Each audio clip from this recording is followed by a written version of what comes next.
So today I'm introducing you to Louise Schofield, our friend from New Zealand. And Louise is the co-founder of Prekure, and he also has a PhD in public health. And she's worked for many, many years in the corporate health and wellbeing sector. So I'm really honoured to have you as part of the summit. Thanks, Louise. Thank you, Tracy. Thanks for having me. I'm really excited. I don't believe I have been part of a live virtual summit before, so very excited. Fantastic. It's just going to be fantastic. And love that, you're involved, because Prekure is such an important organisation. Maybe if you can start by sharing a little bit about you, but also about Prekure. What is the mission behind that? Sure. No, thank you. So I'm a mum to 3 boys, a couple of teenagers, a 10-year-old. I am wife to the fat professor, so that's Professor Grant Schofield. I've been part with him and Dr. Karen Zinn and Craig Roger. I've been part of the What the Fat book series and promoting low carb from an early stage. And so, yeah, my background is a couple of years ago, I moved out of the corporate health and wellbeing sector to co-found Prekure with 14 other academics, medical professionals who are really passionate about prevention. So we're all about prevention is cure. We want to extend the human health span and pre-cure chronic disease. So we do think we can help with diabetes, type 2 diabetes, and get it into remission.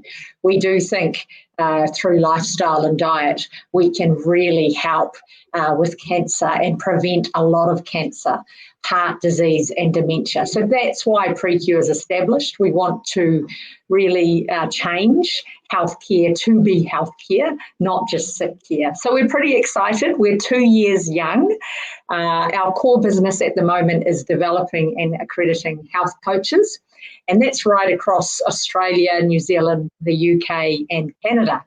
So we're getting into the primary healthcare sector with health coaches with the latest science and knowledge about diet and lifestyle, but also with really great coaching skills to help enable sustainable behaviour change. So it's challenging, it's exciting, and it's challenging. A bit like when you first start out with a low carb lifestyle or diet change, actually. Fantastic. So how did you become personally so passionate about low carb? Is there a little story behind your journey? Well, it really, it would be over a decade ago now, well over a decade ago. My husband, who is a scientist through and through, I'm not making this up, would be waking me up in the middle of the night because he's listening to podcasts about all the emerging research and the really beginning with when low carb was starting to get some of the academic credibility, and Grant was just so excited about it that he would be waking me up in the middle of the night to tell me about it, which I wasn't actually very impressed with. And as a long-term emotional eater, I have had weight up and down through a lot of my life and always dealt with stress, particularly through my teenagers and young adulthood years, by binge eating, and thought that was something that I would have to live with for the rest of my life. So after a couple of years of Grant in my ear, listening to him, seeing what he was doing, our family, we started to go a little bit lower carb, but I was pretty resistant. I was pretty resistant for a long time and slowly got dragged into it. And then one day I found myself shopping at the supermarket, and for the first time ever, for my whole history of shopping, it was just normal for me to buy myself a little treat when I was at the grocery store. It was just normal.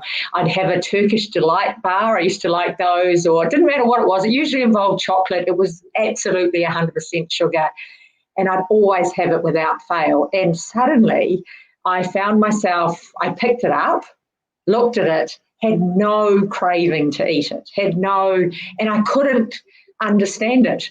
I couldn't. I said, oh, I must just feel like something else. So I left the checkout. I went back because another favourite of mine's ice cream. And I went over and I'm like, well, I'm going to buy some ice cream. And the food had stopped talking to me. It had stopped calling my name that I needed to eat it. And I thought, oh, well, another favourite of mine was donuts, used to be donuts. So then I'm like, okay, I must just feel like donuts today. So then I go to the bakery and again, and I'm not making this up. So to me, that was just a revelation, an absolute revelation that, in fact, if you can, get a lower carb diet happening and in your lifestyle, that it can really help with some of those things like emotional eating and just, some of those weaknesses that you think were inherent in you, but in fact, it actually had a biological basis. So probably that was my, light bulb moment. I can't say I'm nowhere near perfect, but one of my key messages is, don't let perfect be the enemy of good. And I think that's one of the challenges when people first start either ketogenic or low carb, they think it's about perfection. And it's not. It's just about making progress. And it's meeting people where they're at, because low carb can be such a continuum.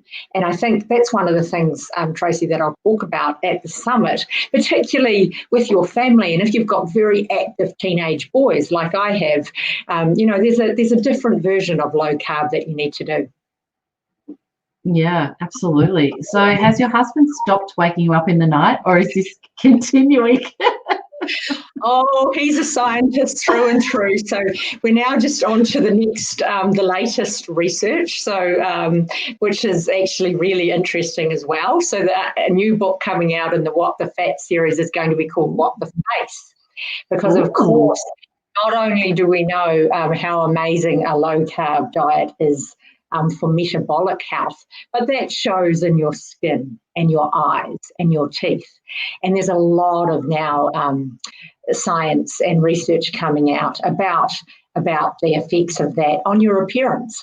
And so that's exciting, because I think what we need to do in the low carb community is we always need to find new ways of reaching people who don't yet know about what an incredible change it can be in their life. And so that's what I actually love about the idea of What the Face coming out, is I think it'll attract a whole new part of the population to healthier, low-carb eating. So, but yes, he will always be waking up and wanting to share the latest knowledge and science, which is great, which is really good. It is, and I know that, we've talked on my podcast before, and one of the things I loved about our chat was how that you talked about how as a family you do experiment with things. It's important to go through things, try things out, see how it works for you, see how it works for your family. And so many times I think when we're afraid to do that, and for one reason or another, but I love how you practice what you preach, and you do try things out, and you talked about your 5-day carnivore experiment with your family. Yeah, absolutely. So I'm a serial entrepreneur at heart, and so what I do, Prekure is actually the third startup that I've been involved in, and what you do as an innovator and entrepreneur is you experiment all the time. You're not going to get it right on the first go, but you keep going. And so that's absolutely what we do as a family. And yes, the Carnivore Challenge is a really interesting one, which actually I'll talk about a little bit on our talk, because it's really interesting when you restrict food so much, particularly with teenagers, how when we went back to having more of a lower carb diet, they thought that was really easy.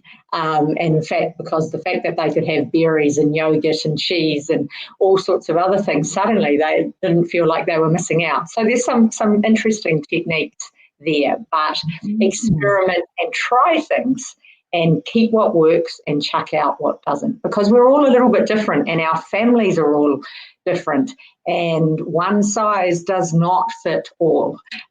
We must experiment and get the low carb diet that works for us and for us and our families.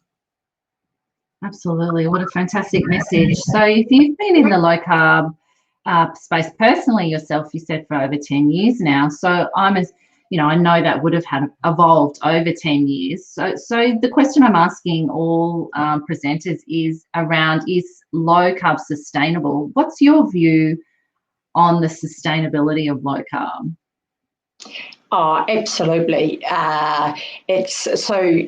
It's your version of low carb, and so as I said, it's definitely sustainable, but it's not sustainable. I have a close friend at the moment who was trying low carb, or actually he was trying a ketogenic diet for the first time, and he comes from a passionate Italian family, and it is all about the food, and it's all about the pasta, and there's the olive oil and the other things, but a lot of pasta. And on his first attempt, he actually failed, I suppose. There's no other way to say it. And it was because it was in his mind, to do ketogenic, he had to be 100% all or nothing. Now, of course, when you're first getting fat adapted, we probably think there is definitely merit in that. But in terms of sustaining that into your lifestyle, when he would go to his parents' house for dinner once a week, if he had a small serving of pasta, it would, it's not the end of the world. And if he simply knew that he was allowed to do that, he was allowed to once a week. It wasn't going to change everything and throw out all the good work. If he allowed himself, because it just would break his mother's heart otherwise, to have that small serving of pasta she'd cooked and just enjoy it, then actually he would have found it much more sustainable. So I think it's about making sure that it is sustainable, but you make it fit into your lifestyle and your goals.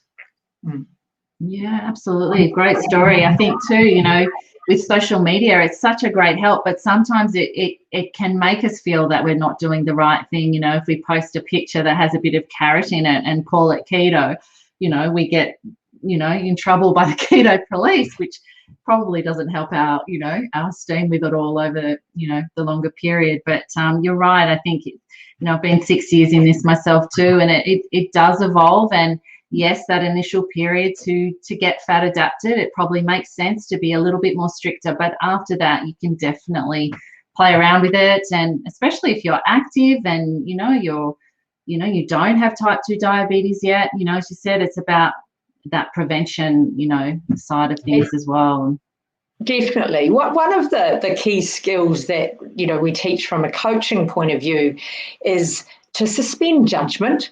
And the way that in the low carb community we can suspend judgment is by staying curious. So when someone is, they might post something like this morning, I made low carb bread and I chopped up some dates and mashed half a banana in it. Shoot me, wow. But I can tell you, one, it was delicious. Two, it was a lot lower carb than going down to the, not that I can go down to the cafe at the moment and buy banana bread. But my teenage boys, just the whole loaf is gone. I made it an hour ago. It's been eaten. It was homemade. It was lower carb, and it worked.